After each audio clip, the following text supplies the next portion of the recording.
Hi, I'm Jeff Gonzalez, president of Trident Concepts. Today I'm here with Brownell's Daily Defense to talk to you about rifle zeroing procedures.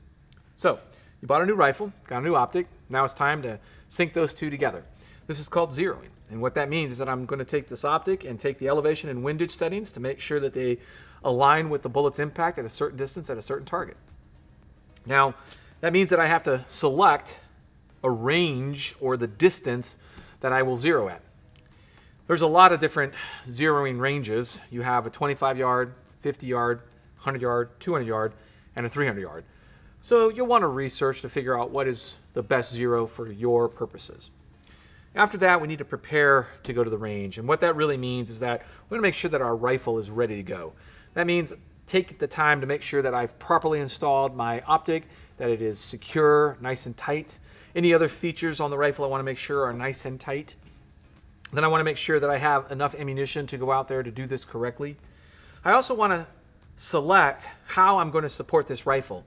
You could shoot your zero unsupported, but it's not going to give you the most precise shot group. And that's what we're really trying to achieve. We're trying to achieve the tightest shot group possible to make the best corrections from there. So you could also go with another supported method, which I'm using a bipod here. This is a Magpul bipod. I could also use sandbags. I could use my range bag. I can use a shooter's block. I can use a couple of different things to help stabilize the rifle as I'm shooting, because what that's going to do is help to mitigate the shooter error, which will then allow me to really focus on my shot groups being as precise as possible. Now, I need to also become very familiar with the procedures, the actual procedures that I'm going to use. There are really two recommendations here. You can either do a 3-round shot group or you can do a 5-round shot group. And I'm not a big fan of the 3-round shot group, mainly because if you throw one round, you really have to rely on those other 2 rounds being the best group possible. Whereas with a 5-round group, if I throw 1 round, I have 4 rounds to try to create the best shot group. So I favor that 5-round group a lot more. Now, the volleys of rounds that I'm going to fire will be dependent on a couple things. Is this a brand new optic? Is it something that I'm just reconfirming? If it's a brand new optic, you could probably expect about 3 to 5 volleys just to make sure that you've really got this dialed in. If you're just reconfirming, it's probably going to be 2 to 3 max. And what I encourage you to do is I encourage you to always confirm your zero whenever you go out to the range. If you're going to go to the range and shoot your rifle, even for just a couple magazines, take time to confirm your zero. You never know what could happen. There's a lot of things that could happen, and we'll talk about point of aim shift a little bit later.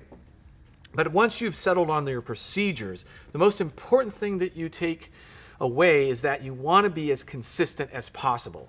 And not just with the procedures that you use, but the method of shooting. So when I get behind my rifle in a good stable position, I want to make sure that I use the exact same position. So I want to make sure that I put the stock in the same spot, that my cheek weld is in the same spot, that I'm looking through the same spot, because that's going to help generate as much consistency as possible. And consistency is what leads to accuracy, because accuracy is nothing more than consistency. So once I have developed that level of consistency, it allows me to repeat my process, which will then help me to really evaluate my shot group. Now, once I have my 5-round shot group on the target, I'm going to go ahead and head down range. To make that simple on yourself, what I recommend is that you only load your magazines with 5. Once you fire the 5 rounds, you safe the weapon, remove the magazine, inspect the chamber to make sure it's unloaded, and then you can walk down range or bring the target to you. Once you are ready to evaluate your target, you want to look at your shot group. And what you're really doing is you want to evaluate the distance from your point of aim. That is going to be your point of impact. And what I need to do is I need to measure the windage and elevation. Now, if you have both in error, you're going to want to pick one to make the corrections for. Trying to dial in both at the same time is problematic. So in my experience, it's easier to go ahead and work my windage first. So I'll go ahead and evaluate my windage. And in this case, I'm going to use it as an example. I'm 3 inches from my point of aim.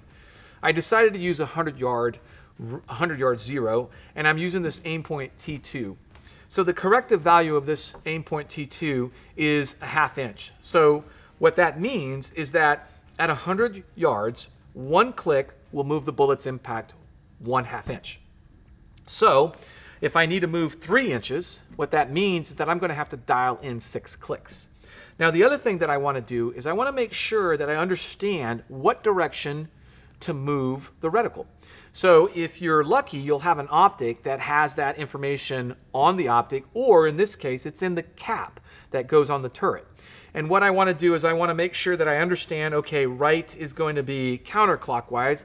I'll go ahead and put this cap on the turret, and I'll make sure that I can dial in and feel and hear those clicks as I'm doing so. Once I've done that, I'm going to go ahead and get behind the gun and repeat that process until I'm comfortable with the shift of point of aim, point of impact. And when those two join up, it is said that our rifle is zeroed. So when you go to make those corrections, the biggest mistake that we see is dialing in the corrections in reverse. So if I need to move the bullet's impact to the right, I accidentally dial it to the left. The second mistake that we see is not being precise in your measurements, kind of eyeballing it. And I really recommend that you be as precise as possible. And then the third mistake that we see is when people rush through their zero-in procedures, or they're not as consistent as they should be. So what could cause some point of impact shifts that would require me to go back out and re-zero? Well, pretty much any time you change something. If I move from shooting with a bipod to shooting with a sandbag, if I extend this stock, if I use different ammunition, all of that is going to have an impact on my zero, and I'm going to want to reconfirm just to be on the safe side. All right, so this information will hopefully be very valuable the next time you go out to the range to zero your rifle or reconfirm your rifle zero. If you have any questions or comments, please feel free to post them down below. Until then, I'm Jeff Gonzalez. Take care and stay safe.